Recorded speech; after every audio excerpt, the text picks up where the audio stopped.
Is Ravi Jha. I am a criminal defence counsel in Allahabad High Court और आप सभी का स्वागत है आपके खुद के चैनल टारगेट फॉर आईक्यू में। आज मैं आपके साथ भारतीय दंड संहिता सन 1860 के कुछ थ्योरेटिकल क्वेश्चंस को लेकर आया हूं। आमतौर पे ये क्वेश्चंस दिखने में जितने ज़्यादा लेंदी होते हैं, शायद थोड़ा बहुत इन्हें समझने में भी हमें वक्त देने की ज़रूरत है और अमूमन आपके एग्जाम में ये चंद प्रकार के सवाल आपको ज़रूर देखने को मिलते हैं। तो आइए एक एक करके इंडियन पिनल कोड के उन कॉन्सेप्चुअल सवालों को देखते हैं जो कि आपके न सिर्फ एग्जामिनेशन के पॉइंट ऑफ व्यू से महत्वपूर्ण है, बल्कि आपके कॉन्सेप्ट के पॉइंट ऑफ व्यू से भी एक महत्वपूर्ण रोल को अदा करते हैं। यहाँ पे जब सबसे पहले सवाल को हम देखते हैं तो हमें ये पता चलता है कि जो भारतीय दंड संहिता की जो अंतिम धारा है वो किस अपराध के लिए दंड का प्रावधान करती है। अब आपको यहाँ पर पता होना चाहिए कि इंडियन पिनल कोड में टोटल नंबर ऑफ सेक्शंस की संख्या है 511, जिनमें से जो 511 है वो आईपीसी का अंतिम सेक्शंस है और वही बात करता है किसी अपराध के प्रयास करने की।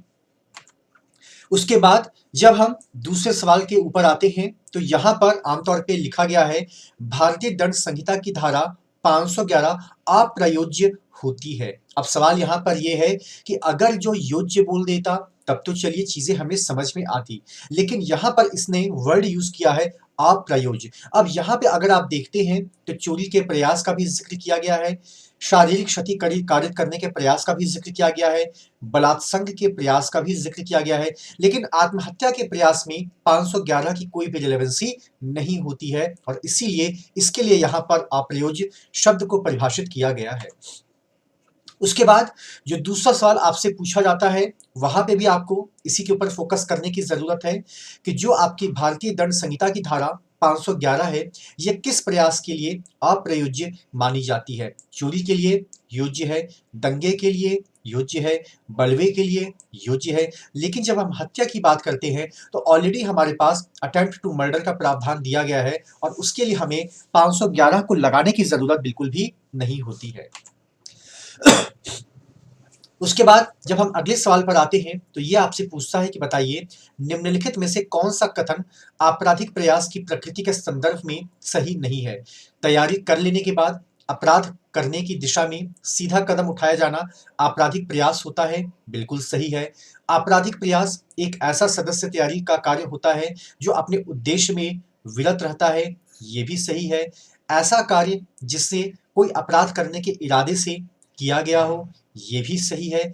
जब जानबूझकर किया गया कोई कार्य सफल हो जाए तो यह आपराधिक प्रयास होता है, ये कथन आपका पूर्ण रूप से गलत है या इस संदर्भ में यह बिल्कुल भी सही नहीं है।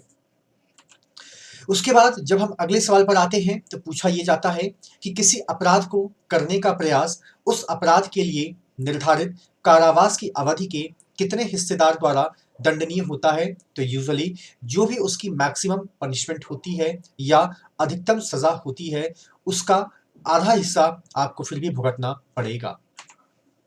उसके बाद जब हम बात करते हैं कि भारतीय दंड संहिता की धारा 511 किस विधि के अधीन आने वाले अपराधों के ऊपर लागू होता है, तो क्या ये सिर्फ आईपीसी के ऊपर लागू होता है या कोई स्पेशल लॉ है उसके ऊपर भी लागू होता है या कोई आपका लोकल लॉ है यानी कि स्थानीय विधि है उसके ऊपर भी लागू होता है। तो हमें यह पता चलता है कि लगभग ये आपका सिर्फ और सिर्फ आईपीसी के ऊपर ही एप्लीकेबल होता है। उसके बाद यहाँ पे जो अगला सवाल आप देखते हैं वो ये कहता है कि तेज दिन की रोशनी में कुछ आभूषण चुराने हेतु एक संदूक तोड़कर खोलता है और संदूक खोलने के बाद पता चलता है कि संदूक में कोई आभूषण नहीं है। अब ने क्या लूट की है? बिल्कुल नहीं। क्या ने लूट का प्रयास किया है? बिल्कुल नहीं। ने चोरी की है? बिल्कुल नहीं, क्योंकि चोरी तो तब होती जब वो वहां से किसी चीज को निकाल कर ले जाता। अब यहाँ पे अगला एक ऑप्शन आपको नजर आ रहा है कि ने चोरी का प्रयास किया है। इसका मतलब क्या है कि अमूमन अगर को संदूक में कुछ मिल जाता तो वो जरूर चोरी हो जाती, लेकिन चूंकि संदूक खाली था इसलिए यहाँ पर के द्वारा जो कार्य किया गया है वो प्रयास की कैटेगरी में फॉल करता है। उसके बाद एक सवाल यहाँ पर आपसे और पूछा जा सकता है कि वाई की मृत्यु कारित करने के आशय से एक्स उसे विष समझकर पिसी हुई चीनी दे देता है और वह चीनी खा लेता है।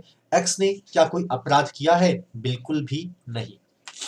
उसके बाद एक महिला यह कहती हुई कुएं की ओर दौड़ रही है कि वह उसमें कूद जाएगी और अपनी कूद के जान दे देगी, लेकिन वहां पहुंचने से पहले ही उसको रोक लिया गया है। तो क्या उस महिला के ऊपर आत्महत्या के प्रयास का ट्रायल चलेगा? क्या हत्या के प्रयास का चलेगा? क्या सदोष मानव वध का चलेगा? या उपर्युक्त में से किसी के लिए भी नहीं चलेगा?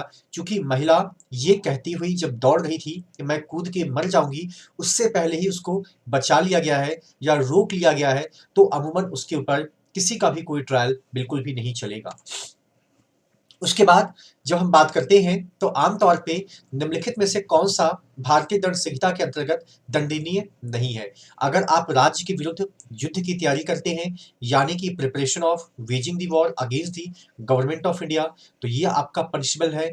अगर आप डकैती करने की तैयारी करते हैं, प्रिपरेशन, वो भी आपका पनिशबल है।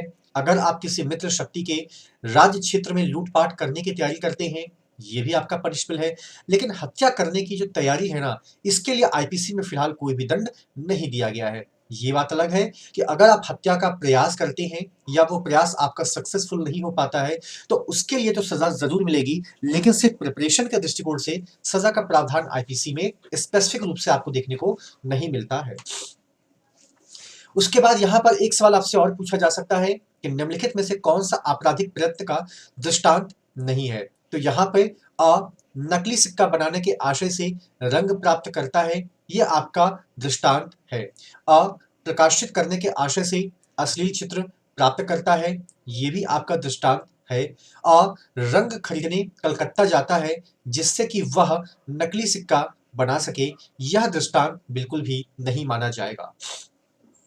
उसके बाद निम्नलिखित में से कौन सा आपराधिक प्रयत्न का दृष्टांत नहीं है?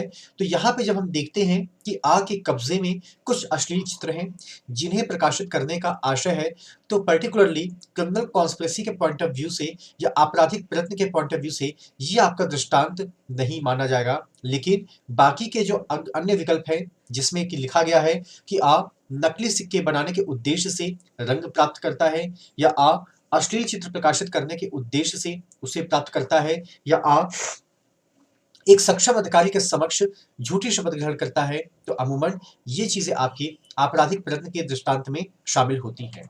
उसके बाद यहाँ पे फिर से एक सवाल आपसे आपराधिक प्रयत्न को लेकर ही पूछा जाएगा कि क खा की मार डालने के आशय से उसे आर्सेनिक संख्या समझकर चीनी खिलाता है, ये आपका दृष्टांत बिल्कुल भी नहीं माना जाएगा। और इससे मिलता जुलता ही सवाल अभी थोड़ी देर पहले हम लोगों ने डिस्कस किया है। उसके बाद यहाँ पर आपसे कुछ केस लॉज हैं जो आपके एग्जाम के पॉइंट ऑफ व्यू से थोड़े से महत्वपूर्ण हैं और आपको इसके बारे में जानकारी होनी चाहिए। आमतौर पे एक सवाल आपसे ये पूछा जाता है कि कौन सा वाद आपराधिक प्रयत्न से संबंधित है? तो यहाँ पर आपका state of Maharashtra versus Mohammad Yakub, ये आपका आपराधिक प्रयत्न से संबंधित है। इसके अलावा जो बाकी 3 केस लॉज हैं, इनका आपके आपराधिक प्रयत्न से किसी भी प्रकार का कोई लेना देना नहीं है। उसके बाद जब हम Abhayanand Mishra versus state of Bihar की बात करते हैं, तो आमतौर से ये भी आपके आपराधिक प्रयास के ऊपर ही ये पूरा का पूरा वाद निर्भर करता है। उसके बाद जब हम बात करते हैं कि निम्नलिखित में से कौन सा वाद आपराधिक प्रयत्न से संबंधित नहीं है, यहाँ पे दोस्तों थोड़ा सा ध्यान दीजिएगा कि वर्ड यूज किया गया है नहीं है। तो यहाँ पर आपसे सवाल महाराष्ट्र राज्य बनाम मोहम्मद यकूब पूछा गया है और ये आपका आपराधिक प्रयत्न से संबंधित है। सुधीर कुमार मुखर्जी बंगाल राज्य, ये भी आपका संबंधित है। Abhayanand Mishra versus state of Bihar, ये भी संबंधित है। जबकि राजस्थान राज्य बनाम ओम प्रकाश, ये आपका संबंधित बिल्कुल भी नहीं है।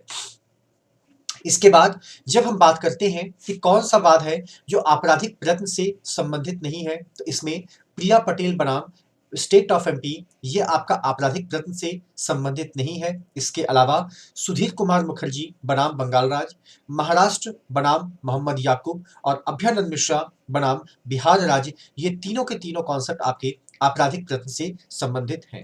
इसके बाद जब हम बात करते हैं कि भारतीय दंड संहिता की धारा 511 प्रयुक्त नहीं होती है, तो चोरी के प्रयास में प्रयुक्त होती है, बलवे के प्रयास में प्रयुक्त होती है, दंगों के प्रयास में प्रयुक्त होती है, हत्या के प्रयास में ये प्रयुक्त नहीं होती है, क्योंकि हत्या के लिए ऑलरेडी एक सजा आपके आईपीसी में डिफाइन की गई है। उसके बाद जब एक सवाल हम और थोड़ा सा कॉन्सेप्चुअल देखते हैं तो इसमें यह है कि का ने जब खा की पतलून की जेब काटने का प्रयत्न किया तो उसकी अंगुलियां खा की जेब की भरी हुई पिस्तौल के घोड़े में जा पड़ी, गोली छूट गई और खा मर गया। अब सवाल यहाँ पर यह है कि का के ऊपर कौन सा चार्ज लगेगा? क्या हत्या करने का दोषी है तथा चोरी करने के प्रयास का भी दोषी है? का चोरी करने के प्रयास का दोषी है? का केवल हत्या करने का दोषी है या वो किसी भी अपराध का दोषी नहीं है?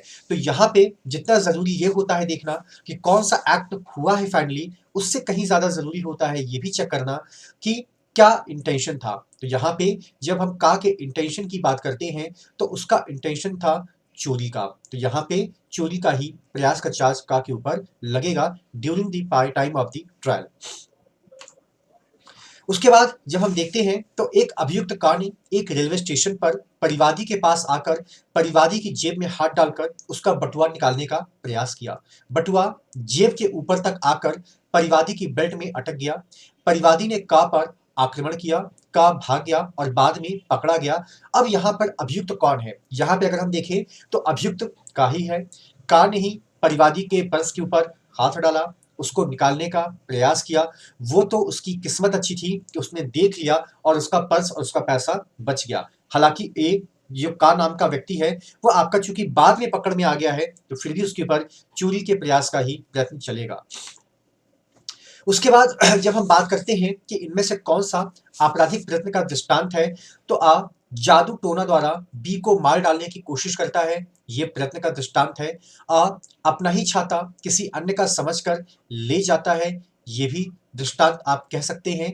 आ बा को मार डालने के आशय से एक खाली गाड़ी पर यह समझकर गोली चलाता है कि वह उस पर मौजूद है, ये फिलहाल आपका दृष्टांत बिल्कुल भी नहीं माना जाएगा। उसके बाद जब हम बात करते हैं उच्चतम न्यायालय के एक केस की, जो केस है आपका state of Maharashtra versus Mohammad Yakub का, तो आमतौर पे इतना हमें अभी तक पता चला कि इनके ऊपर अपराध करने के प्रयत्न का मामला चल रहा है। तो यहाँ पे जब हम मापदंड की बात करते हैं तो ये बात करता है सामीप्य की कि क्या उस वक्त वो व्यक्ति इतना नजदीक या मौजूद था कि उसके द्वारा उस एक्ट को कमिट किया जा सकता है।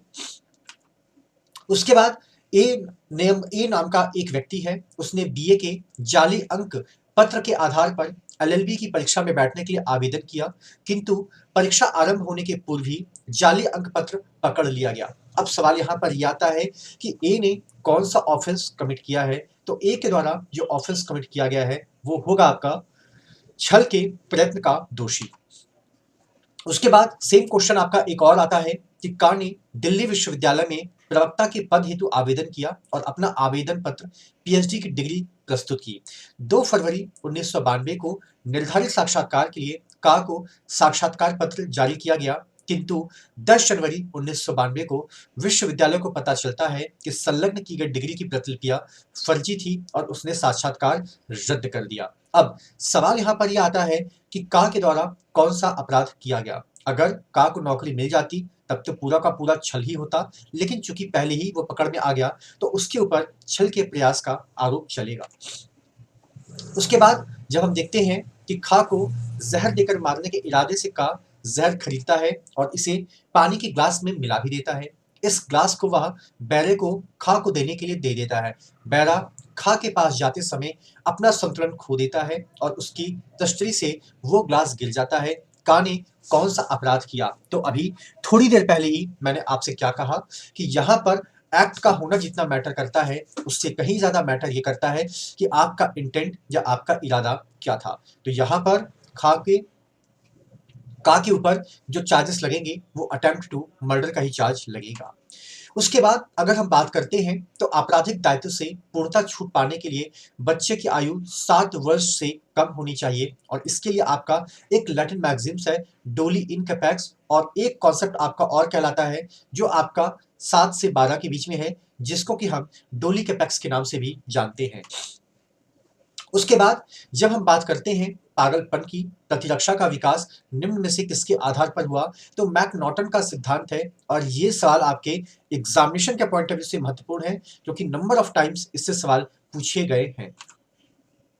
उसके बाद जब हम बात करते हैं कि कि निम्नलिखित में से कौन सा अपराध अपूर्ण है, तो आमतौर पे जो आपका आपराधिक प्रयत्न है वही अपूर्ण है, अदरवाइज आपका लोक निःशंस या विधि विरुद्ध जमाव या बलवा अपने आप में एक पूर्ण अपराध है।